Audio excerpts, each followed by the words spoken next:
You're listening to Sox in the Basement, a production of the Broadcast Basement Limited, where every show is 30 minutes of good and comes from a basement bar on the south side of Chicago. Pull up a stool, pour a cold one, and join us right now for Sox in the Basement. Heard everywhere podcasts can be found, and always at soxinthebasement.com. I spoke, Ed, to a close friend, somebody who I trust completely, where when they told me something just recently in the last couple of weeks, I believed it 100%. And when Pedro Grifol comes out for his press conference, and you hear how he talks about the White Sox, his expectations, what he wants to change about the team, he keeps saying the word energy and preparation and maintaining energy and energy again and accountability and keeping up your energy.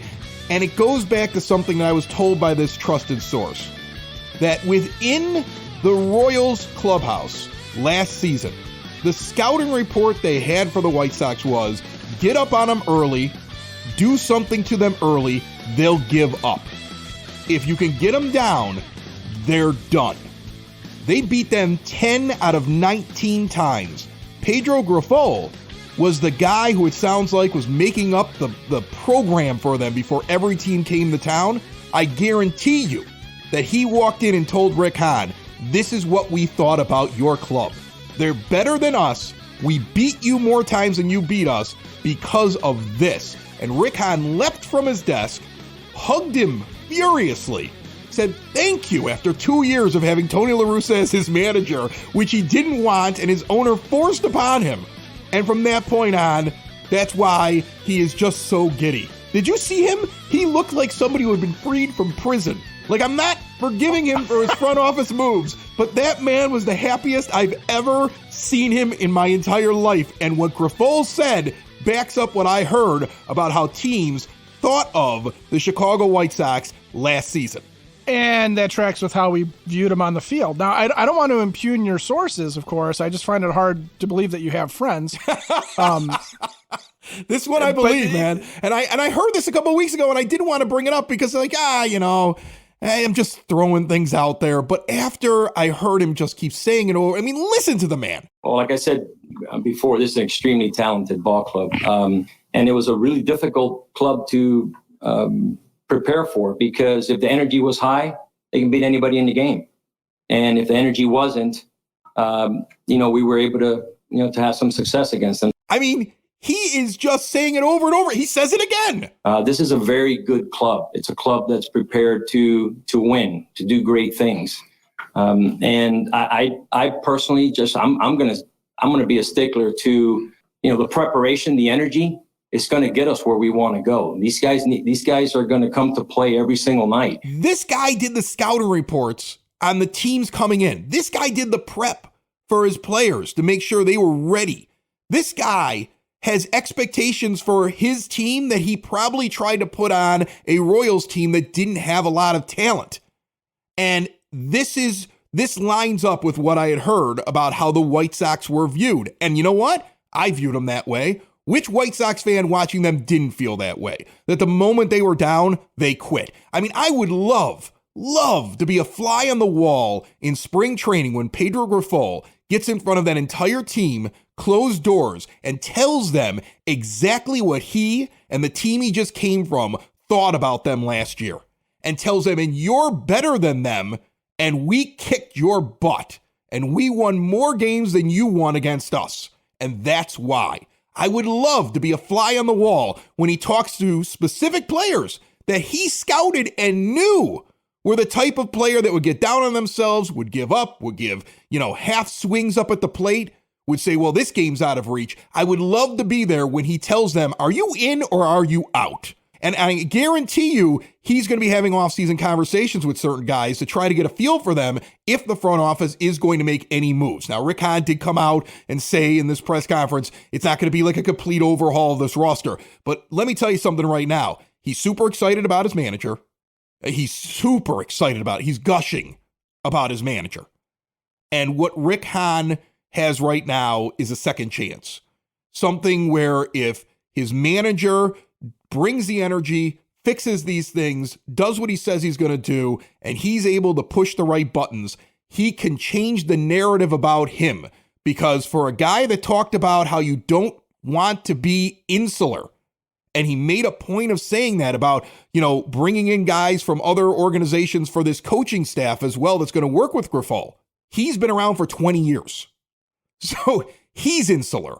And at some point, push comes the shove, right? He needs this to turn around. That's why he's so excited. He believes, after listening to his new manager, that this is no longer a problem. In fact, manager is now a plus instead of a minus.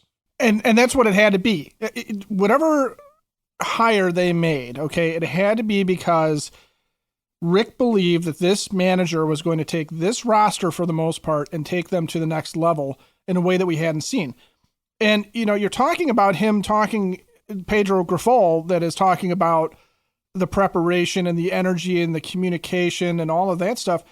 We saw moments of that being called out for the 2022 White Sox. We saw Johnny Cueto basically say this was a team full of, guys that had no fight in them, right? They were not ready to fight on the field. And we saw when Miguel Cairo took over, when Tony finally stepped down, and Cairo became the interim manager, he had that come to Jesus speech with the team where he's like, what are you guys doing? You still have a chance to win this thing. Get off your butts and let's go. And we see with Jose Abreu that there's this sort of parting of ways, this ultimate professional and this team that woefully underperformed. There's this mutual parting of ways that we know is a business decision by Rick Hahn to save some money because of the payroll structure and everything. He's got to make a sacrifice somewhere on a high priced player. But also, I didn't get the feeling, I thought Jose Abreu said all the right things about leaving the White Sox and leaving the city of Chicago, but boy, he did not seem to be overly upset with the idea that he was walking away from a team that kind of cost him one of his last shots at it. And there's got to be some disillusionment in that clubhouse as far as we can walk in and we can flip the switch and we can just do it. And even going back to something Liam Hendriks said, which, at the time you sit there and you go, that's swagger, but in hindsight, you sit there and you go, that's hubris. The regular season doesn't matter. We know that the playoffs is the only real baseball. And it gets back to practice how you're going to play, right? If the regular season is practice for the playoffs and you practice like listless, and with no passion and no care and no preparation, you're going to walk into the real games that way. And so I think Pedro Grifol said all the right things that you want to hear. And I bet you're right. I bet you he just walked in and said, I can tell you what my lousy, terrible, should have finished in last place by a mile Kansas City Royals team thought of your supposedly World Series bound White Sox. And guess what, Mr. Hahn? This is what they said. And yeah, I could see Rick like actually sweeping everything off of his desk to climb over at Tawny Katane on the hood of a Jaguar style to come and give that man a hearty handshake and a hug and thank him for his truth. I bet you it was a love fest in the last interview for sure. Sox in the Basement, you heard the ad at the beginning of the show, brought to you proudly by Family Waterproofing Solutions. Make sure that you keep water out of your basement, protect your foundation. Call them 24/7, 708-330-4466. It's your basement's best defense. See all they have to offer at familydry.com. We're going to have a guest on here in moments that's going to talk about Pedro Grifol, the man, and what we can expect from him personality-wise and how he's going to run the team. But Pedro told us a little bit in the presser. Without getting too deep into some other things, here are some of the things that you can expect from the 2023 White Sox. We will communicate. Aquí falta de comunicación no va a haber. We will be fundamentally sound. We will play with passion, pride for this uniform. This means something. We will respect the game, our fans, and earn their trust. We will be prepared to control the strike zone on both sides of the ball. We will work hard and play winning baseball every night. And we will definitely hold each other accountable. There's a lot that I love about that, but my ears perked up with the controlling the strike zone. Yeah. I loved that. Like, we're going to approach the plate understanding that weighted runs created is like a big deal. that, making sure that you're getting every pitch and you're making it count. James Fegan, who's been on this show so many times from The Athletic, tweeting out at the end of the press conference, like on a side thing with Grifol, that he indicated he wants to get Yoan Moncada back to getting 80 walks a year. Like, this is going to be a focus. He's got a plan. And I don't know if it's going to work out, but what did I say the other day? It doesn't matter who the manager is, as long as I feel the manager is competent, has a plan, and is the right guy for the problems facing this team. I think he's that guy. Now it comes down to whether or not Rick Hahn can put the right pieces in place, make the adjustments, and nobody gets in the way of who he wants to bring in on his staff. We were talking about Ozzie and we were talking about Tony La Russa and how they managed a certain way that we would felt like Rick might have to remake the roster into what Tony wanted to accomplish as far as the high on base percentage stuff, or Ozzie's small ball, grinder ball mentality that you had the switch over from 2004 to 2005. I walked away from this presser feeling like Pedro Grifol is adapting himself to the roster and he wants to do what he can to maximize whatever he's given, as opposed to sitting there saying, no, Rick, you give me what I need to be successful. Yeah, that would make me gush as well. This is the part where I need to catch myself a little bit from going too far over the top. A little too gushing, perhaps. The wood from this tree melts the ball deep to right field into the bleachers. MorningWoodBats.com is the custom wooden baseball bat company that'll help you smoke them over the fence. Wow! Check out our custom bat builder that allows you to pick the wood species, model, and color, and get custom personalized engraving that'll be drop shipped right to you. Put some life in your lumber with Morning Wood. MorningWoodBats.com, MorningWoodBats.com, MorningWoodBats.com. Do it today.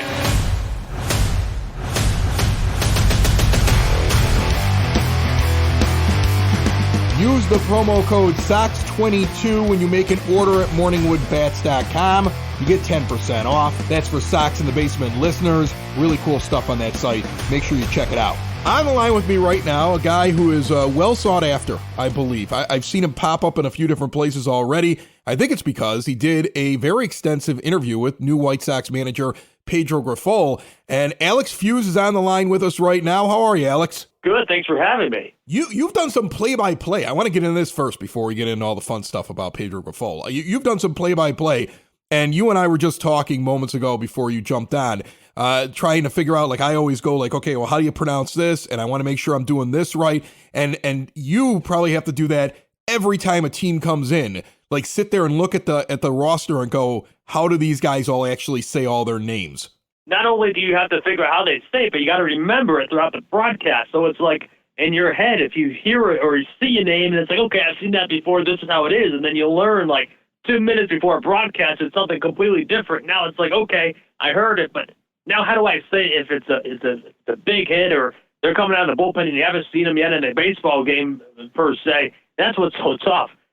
So you learn over the years, got to just memorize it and do the best you can at it. It's tough, not easy. One of my favorite stories about that I tell people whenever I'm relating how a person's name can be said wrong forever, and then a new broadcaster actually asks them and they'll tell them what it is. Juan Uribe played on multiple teams, including the White Sox. He's part of a statue in front of our stadium. We've always known him as Juan Uribe. He goes to the Giants and they're calling him Uribe. And it was like, wait, he changed his name? Nope, that's how you're supposed to pronounce it. All of us were calling him by the wrong name for a decade or so, which is incredible. Yeah, I think in the Royals case, it's Salvador Perez. But sometimes the away team says it like Perez, or they do something different. And I'm like, wait a second. So I ask people, in the Royals, it's like, wait a second. Am I saying Salvador Perez's name wrong? And they go, no, it's Perez. But, people on other broadcasts say Perez. And I'm like, okay, what changed? So it's Grifol, right? Pedro Grifol. Yes, Grifol. You see, I'm still a little off on it. I'm going to have to practice if he's going to be the manager for a while here. So tell us about the new White Sox manager here, your impressions of him. You had an extensive interview with him. You got to sit down and talk with him. He's got some background managing, not at the Major League Baseball level, but he has done some managing internationally. What are your thoughts on him overall? Well, if you look at his body of work, right? I mean, this is an extensive person he's a person of the game of baseball. He's a baseball lifer. He grew up playing the game. He was a catcher all throughout his college time, one of the best catchers at the collegiate level. He had so many records at the college level. He was an all-star in the Cape Cod Baseball League, something that if you're a top prospect in baseball, that's just one of the incredible accomplishments. And then he played all throughout the minor leagues, making it up to AAA for a good portion of his time. And then he retired at the AAA level with the Norfolk Tides back in '99. But he was with the Mariners for a number of years, started there in 2000, and then left at the end of 2009 to then go to the Kansas City Royals. So you're looking at a guy, while yes, this is going to be the first time managing at the big league level, baseball is, his second nature. He truly loves the game, and he knows everything about it. You know, one of the things that I notice when I'm interviewing people here on Sox in the Basement, I'm sure you notice it as well on your podcast and whenever you're doing an interview in any setting, that there's the conversation before and a lot of times there's a conversation after. And that's when you learn a lot about the person outside of the interview that everybody else hears. What is your impression of the man? Is he going to be strong enough as a first-time manager in a tough town? They were holding up "Sell the Team" banners this year in the ballpark. They were chanting "Fire Tony." This is an angry fan base with a real big city media that's covering it. Is he prepared for this? 100%. Absolutely, yes. I mean, he's been a part of the winning side of baseball, but also the losing side. So Kansas City fans are diehard fans. We all know that.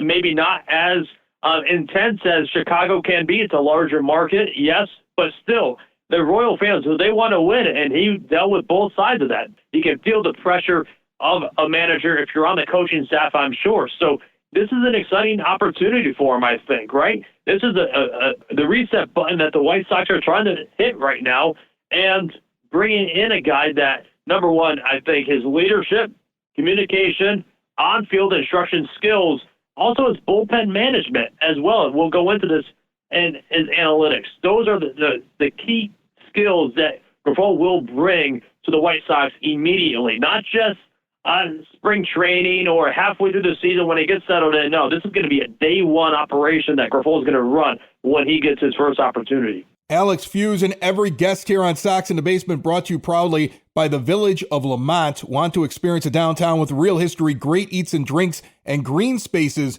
filled with adventure? Visit the Village of Lamont. Shop, dine, drink, explore, and check out Meat-a-thon on the 13th of November. Forget running 26.2 miles. Can you have 26 ounces of meat? I don't know. Ask yourself that question. Get more details at lamontdowntown.com. Here's my big question, and I don't think a lot of people have asked this yet, and I'm wondering what your insight is after following the man and speaking with the man and having conversations with the new White Sox manager. I hear at the end of the season some chatter coming out of the clubhouse. One of the things that was suggested by Liam Hendricks, all-star closer, one of the best in the game, was that the White Sox need a more authoritative figure in the dugout. It sounds like somebody's got to come in there and take control. There's personalities. This is not really a young team when you look at their average age, so he may have to set a few guys straight or at least set a tone. What about Pedro Grifol tells you that he can handle that? I think it's just his experience handling some of the best baseball players that Kansas City has had. I mean, he probably won't say it, but I will for him. He's one of the masterminds behind Salvador Perez. Right? He was his catching coach when he was first coming up at the big league level. He's been different special assignment coaches at the major league level, both with the Royals and a little bit of time with the Mariners as well. He has a lot of experience at the major league level, so he understands the competitiveness that these players have. So I think Grifol can really get involved with this White Sox team and just point out the simple fact that this is a team that has the talent right now to win a championship if they concentrate and focus on that main goal. And I think he obviously wants to win again. He knows what it was like in 2015 to win So he wants to bring winning baseball back to Chicago, and I think he believes he can do that. So here on Sox in the Basement, we've covered a couple of managers, and I've seen a lot more of that before I started doing this show. I once asked Ricky Renteria a question simply about who makes the lineups, and he talked for 15 minutes about Picasso and many artists making a painting, and it was so convoluted I didn't understand the answer by the time it was over. Tony La Russa, short, abrupt, doesn't like it when people challenge him on things that they don't agree with. Tell me a little bit about Pedro Grifol. Is he going to tell it how it is? Is he a guy who keeps his cards close to the vest? What are they going to get out of him in pregame, postgame, and when it's time to talk about easy and sometimes hard things? Well, first off, he's a person that doesn't leave any stone unturned. He's going to do whatever it takes to win that night. I was talking to someone about this, very similar, maybe not the exact same question that you asked, but someone asked, like, what is his style? What is his approach? Well, someone told me in the organization of the Royals on the last game of the regular season, the Royals were playing the Guardians, and at that time I think the Royals are probably, 30 games below 500 at that point in time. But Grifol was so focused, and he spent hours tirelessly to prepare for that game. I mean, it's the last game of the regular season. It was a long homestand for the Guardians that time. They played the Royals like 5 days straight. It's just a lot of people just wanted the season to get over with at that point, right? People knew within the organization that basically Mike Matheny and Cal Eldred were going to be gone, but yet Grifol was still studying and game prepping and making sure the players felt prepared on their last game of the season. That's the kind of person Grifol will be. I think he's a collaborative guy. He's going to listen to the coaches that are on his staff, but also, hold people accountable at the same time. And I think he's going to do what's best to win that game that night. I've heard a lot about his analytics, that he's forward-thinking, that he worked a lot of things out when it came to shifting. Those rules are changing. He strikes me as the kind of person that's going to sit there and say, okay, now with the new rule change, how do we find the competitive advantage? But on top of that, is he an analytical manager? Is he a gut manager? What is his outlook on just the game of baseball? Is it numbers, facts, and figures? Is it players and emotion? What do you think he leans towards? Well, he learned from Ned Yost first, right? Ned Yost was the manager when he joined the staff, and that was ultimately the manager that won the World Series. So he learned from Ned, and Ned isn't a huge analytics guy. We all know that. Mike Matheny was more analytical manager than Ned Yost was.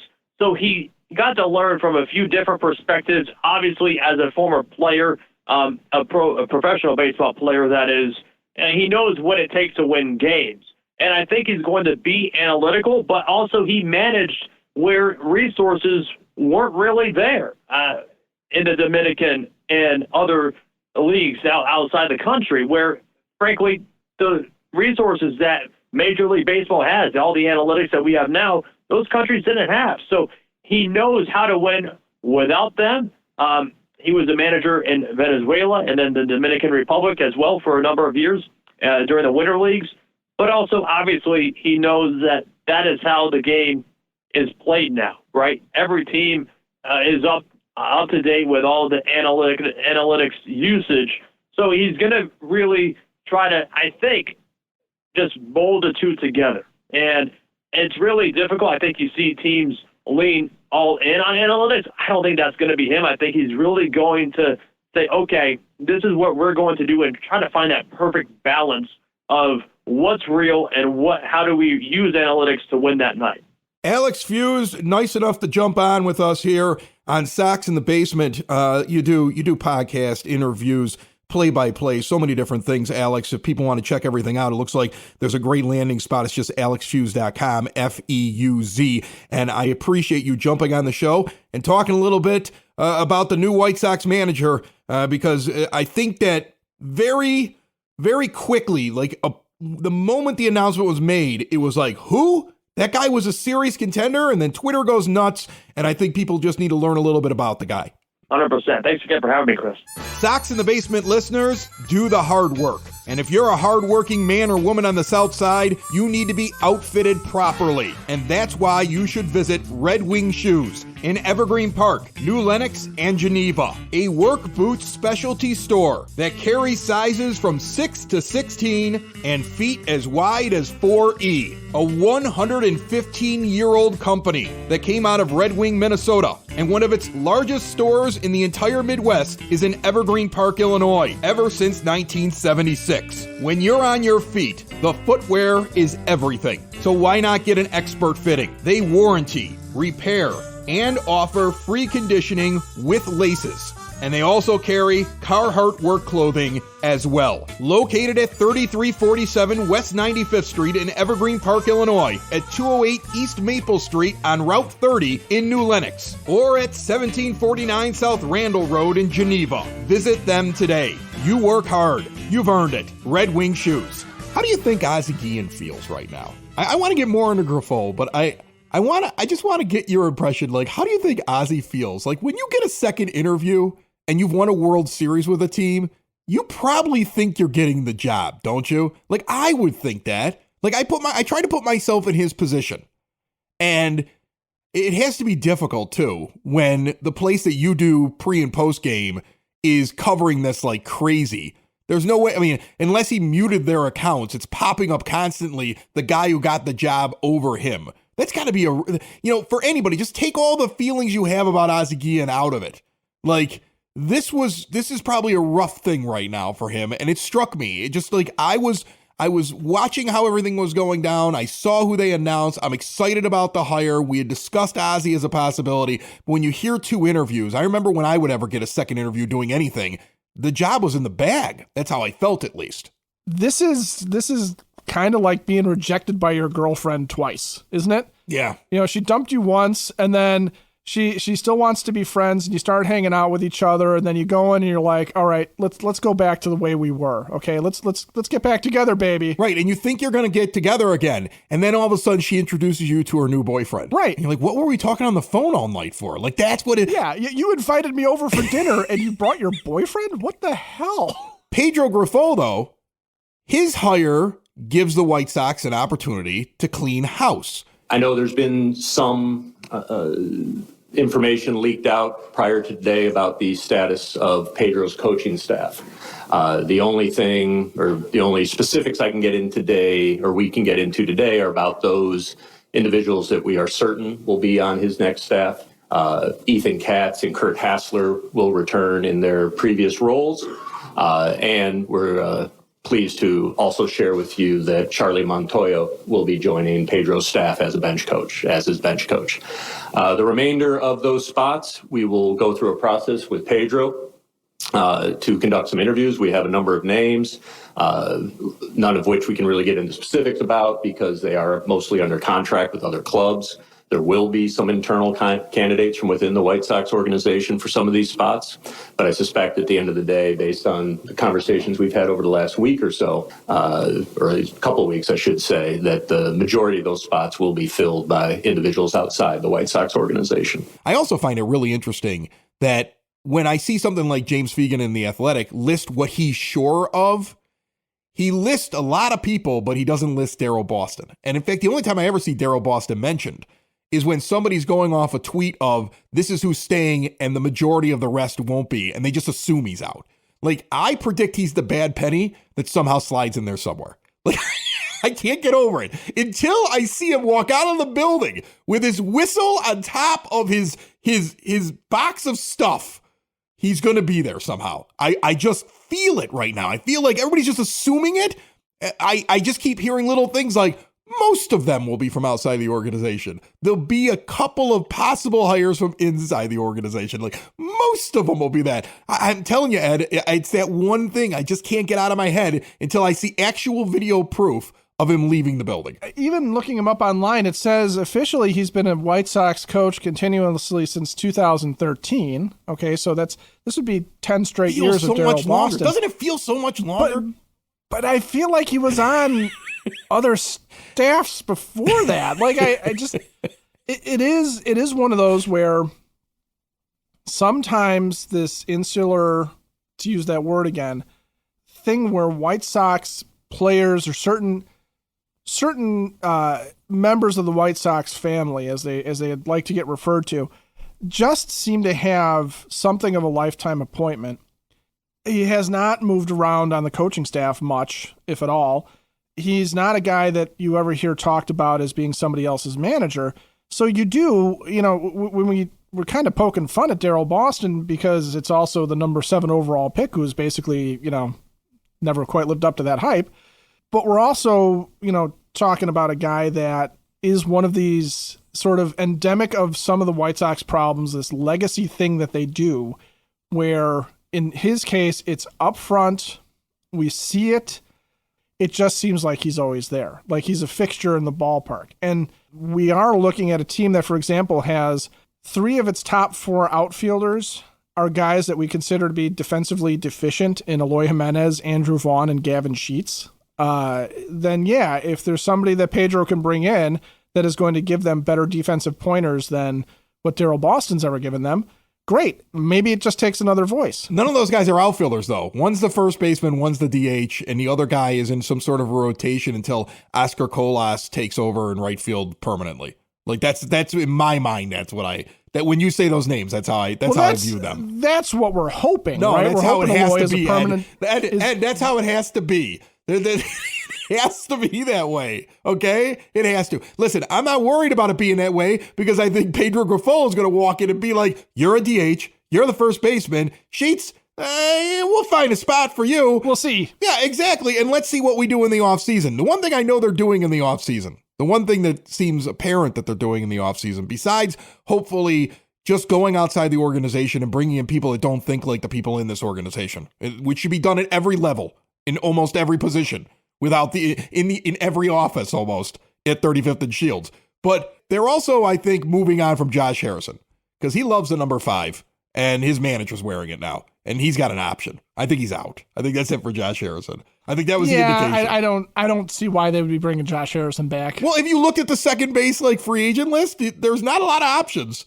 We're going to get into this. We're going to get into this on the next show. Scott Merck is going to be on the next show. I told him, instead of doing this right after the press conference, let's just give you an entire weekend to dig up as much as you can on what's going on with the staff. And then let's sit down and just put it all out in front and find out what you learned about Pedro Grifol and the process and everything else. Because a lot of times it takes a few days to just get through the weeds on it. But I mean, we're going to get into this now on this show. We're going to look at all these different possibilities and how you're going to, I think, more tweak the roster. That's what it feels like now that you found this type of manager and what you're going to add, subtract, possibly trade, and possibly move on from arbitration figures, all of that stuff. We got so much to do. Plus, we got the $1,000 guest bounty.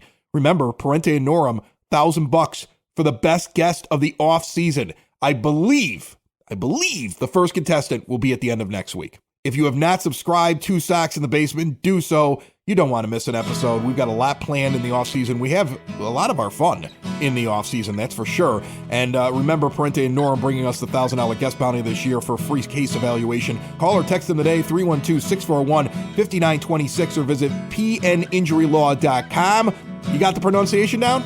Grifol. You got it down, right? It's not Pedro Grifol. It's Pedro Grifol. You're ridiculous. Sox in the basement. Sox in the basement. Sox in the basement. Sox in the Basement. Heard everywhere podcasts can be found and always on soxinthebasement.com.